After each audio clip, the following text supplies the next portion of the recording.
বন্ধুরা, আশা করি তোমরা সবাই ভালো আছো। তোমার স্বপ্ন যদি একজন শিক্ষক হওয়া হয়, তাহলে এই মুহূর্তে তোমার কি কি করণীয়? মাদ্রাসা এসএলএসটি তো হয়ে গেল, এই মুহূর্তে তোমার সামনে আর কি কি সুযোগ রয়েছে? কম্পিটিশন খুবই হাই, তাই এই পরিস্থিতিতে শিক্ষক নিয়োগ পরীক্ষায় সফল হওয়ার জন্য কোন কোন বিষয়গুলি মাথায় রাখতে হবে আর কিভাবে প্রিপারেশন করতে হবে, এই সবকিছু নিয়েই আজকের ভিডিওতে আলোচনা করব। সেই সঙ্গে পিএসসির তরফ থেকে যে নতুন অ্যাসিস্ট্যান্ট মাস্টার ও মিস্ট্রেস পদের বিজ্ঞপ্তি আসতে চলেছে, সে বিষয়ে খুবই দরকারি কিছু ইনফরমেশন তোমাদের সঙ্গে শেয়ার করব। আশা করি ভিডিওটা তোমাদের খুবই কাজে লাগবে। সবাই পুরো ভিডিওটা দেখো, তোমরা অনেক প্রশ্নেরই উত্তর পেয়ে যাবে। তোমরা হয়তো ভাবছো আমি এত কিছু কিভাবে বলছি, তোমরা অনেকেই হয়তো আমাকে চেনো, আর যারা চেনো না তাদের জন্য আমি বলে রাখি, আমি একজন ম্যাথস পিজিটি। তোমরা আজ যে সিচুয়েশন ফেস করছো, এক সময় আমিও এই সিচুয়েশনের মধ্যে দিয়ে গেছি। দীর্ঘদিন সরকারি চাকরির জন্য অপেক্ষা করতে হয়েছে। আমি পিএসসির ইন্টারভিউ অব্দি গেছিলাম এবং ফার্স্ট অ্যাটেম্পটেই এসএলএসটি কোয়ালিফাই করি। আজ আমি আমার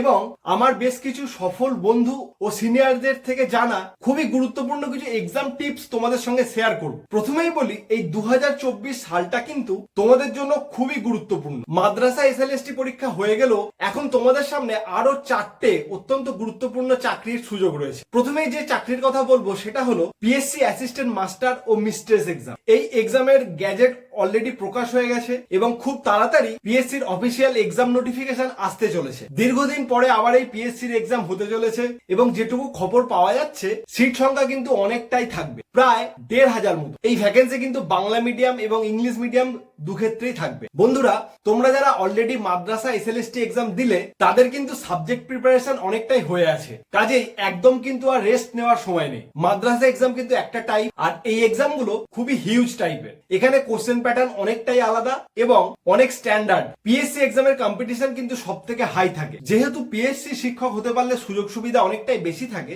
কাজেই অনেকেই এই এক্সামটাকে কিন্তু টার্গেট করে। এক্ষেত্রে কিন্তু সাবজেক্ট নলেজ ভীষণভাবে ইম্পর্টেন্ট। তোমাদেরকে খুবই খুঁটিয়ে এবং হিউজ পড়াশোনা করতে হবে। সেই সঙ্গে ডিফারেন্ট টাইপের অ্যাপ্লিকেশন বেসড পড়াশোনা করতে হবে। সাবজেক্ট এক্সাম এমসিকিউ টাইপ হবে এবং বাংলা মিডিয়ামের জন্য প্রশ্ন বাংলা ও ইংরেজি দুটো ল্যাঙ্গুয়েজেই হবে, আর ইংলিশ মিডিয়ামের জন্য অনলি ইংলিশ ল্যাঙ্গুয়েজেই প্রশ্ন হবে। এরপর আর একটা গুরুত্বপূর্ণ কথা বলি, যেহেতু লাস্ট পিএসসি এক্সামের তুলনায় এবারের এক্সামের সিট সংখ্যা অনেকটাই বাড়বে আশা করা যাচ্ছে, তাই আরো নতুন কিছু সাবজেক্ট পিএসসি এক্সামে ইনক্লুড হতে পারে। নেক্সট যে এক্সামের কথা বলবো সেটা হলো বিপিএসসি বা Bihar public service commission. Bihar সরকার কিন্তু প্রচুর পরিমাণে শিক্ষক নিয়োগ করছে। অলরেডি বিহার শিক্ষক নিয়োগের টায়ার 1 এবং টায়ার 2 পরীক্ষা হয়ে গেছে, টায়ার 3 পরীক্ষা হতে চলেছে। তোমরা অনেকেই হয়তো সেই পরীক্ষা দিয়েছো। যারা এই বিহার শিক্ষক নিয়োগের পরীক্ষা আবেদন করনি, তাদের কিন্তু হতাশ হওয়ার কিছুই নেই, কারণ আগামী দিনে আবারও সুযোগ আসতে চলেছে। বিহার সরকার কিন্তু প্রচুর পরিমাণে শিক্ষক নিয়োগ করছে এবং এই জন্য তারা অলরেডি একটা টিচার রিক্রুটমেন্ট ক্যালেন্ডারও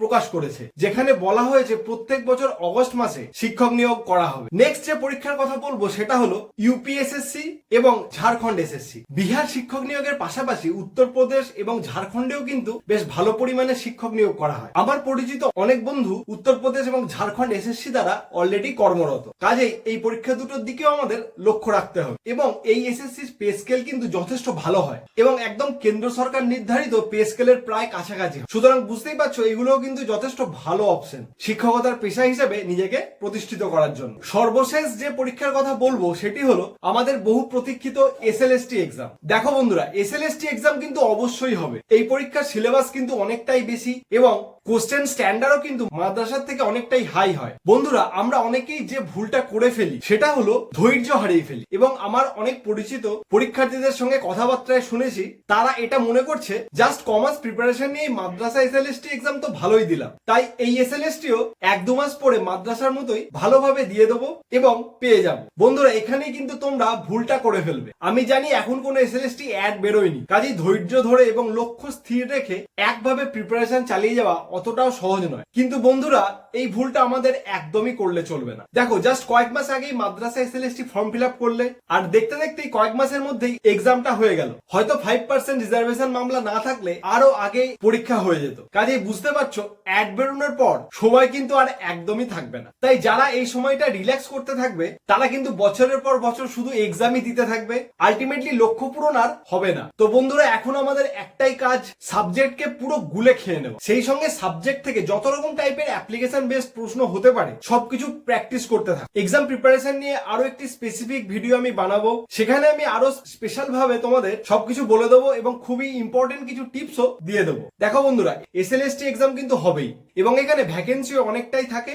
ও কম্পিটিশনও খুবই হাই থাকে। দেখো, এনসিটির নতুন নির্দেশিকা অনুযায়ী এটা আশা করা যাচ্ছে 2024-25 শিক্ষাবর্ষ থেকে ক্লাস 9 থেকে 12 পর্যন্ত সমস্ত শিক্ষক নিয়োগের ক্ষেত্রেই টেট পরীক্ষা কম্পালসারি হতে চলেছে। যদিও কেন্দ্র সরকারের তরফ থেকে শিক্ষক নিয়োগের ক্ষেত্রে টেট কম্পালসারি হওয়ার বিষয়ে কোনো অফিসিয়াল অর্ডার এখনো বেরোয়নি, তবু আশা করা যাচ্ছে এনসিটির এই নির্দেশিকা মেনে খুব তাড়াতাড়ি এরকম একটা অর্ডার আসতে চলেছে। তাই নতুন এসএলএসটি এক্সামে এই নির্দেশিকা মানা হবে এমন আশা করা যাচ্ছে। তাই আমাদের সাবজেক্ট প্রিপারেশনের পাশাপাশি টেটের কথাও মাথায় রাখতে হবে এবং সেজন্য সাবজেক্টের পাশাপাশি হালকা করে টেটের প্রিপারেশনও চালিয়ে যেতে হবে। এক্ষেত্রে টেট এক্সামের যে নর্মাল প্যাটার্ন সেটাই ফলো করা হবে আশা করা যাচ্ছে, অর্থাৎ 150 নম্বরের এক্সাম এবং 2.5 ঘন্টা সময়। টেটে প্রধানত child development and pedagogy, language 1, language 2, mathematics, environmental studies এই টপিকগুলো থাকার সম্ভাবনাই প্রবল। নতুন বিজ্ঞপ্তি প্রকাশিত হলেই এই বিষয়ে আরো বিস্তারিতভাবে জানা যাবে এবং আমি তোমাদের পরবর্তীতে সেপারেট ভিডিওতে এগুলো বিস্তারিতভাবে জানিয়ে দেবো। বন্ধুরা, আমরা সবাই কম বেশি টেটের জন্য পড়াশোনা করেছি,